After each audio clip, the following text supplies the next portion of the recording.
Revelation 1538. From the 25th of July 1940. Sequence of the catastrophic event. The teachers in the beyond always try to help you in the same way and seek to make you more receptive, yet your heart is not always willing to receive, creating obstacles which make the reception more difficult. Undivided attention has to be paid to the gifts of heaven and all earthly thoughts avoided, then the thoughts of the friends in the beyond will find easier access. Divine love sends messengers to you who shall reinforce your willingness to receive. They bring you a revelation that describes in an understandable way the sequence of the catastrophes which shall decide the life and death of each individual person. Only few people take notice of the signs of the coming time. They are indeed surprised about obvious changes or irregularities in nature but nevertheless dismiss it carelessly. They don't recognize therein an expression of God's will but merely put it down as a coincidence. And thus, to begin with, they do not pay any attention to these manifestations when the natural event approaches. People will first be made aware of the advancing tempest by whirlwinds. This will happen so suddenly that men and animals will find themselves in great difficulty, for they will barely be able to manage against the violent storm, and this will be the start.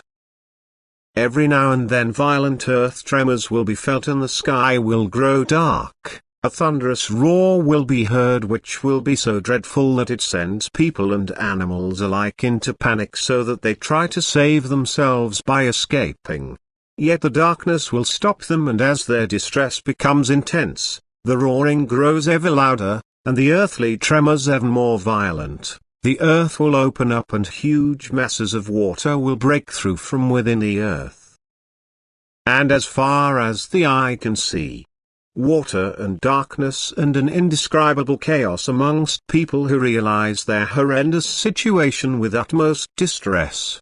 The days before will be so glorious that people are to some extent light-hearted, and the change will come so suddenly that no one can take earthly precautions, which will be entirely pointless anyway, for no earthly power can defend against these elements.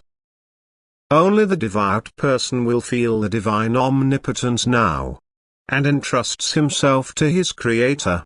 And although his heart will tremble and know fear when he sees the raging of the elements, he will nevertheless wait patiently until help arrives, for he will continue to send his thoughts up to him above.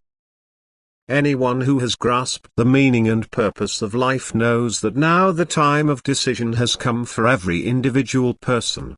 And he will try to administer spiritual help wherever possible. He will comfort those who are miserable and refer them to God. He will help by kindling a small light in utter darkness. For God will give them the opportunity to work for Him. Those who have recognized Him and offer themselves to be of service to Him will be assigned a rich field of activity, and the seed will fall on good ground. For God spares those who look up to Him or find Him in greatest adversity. Amen.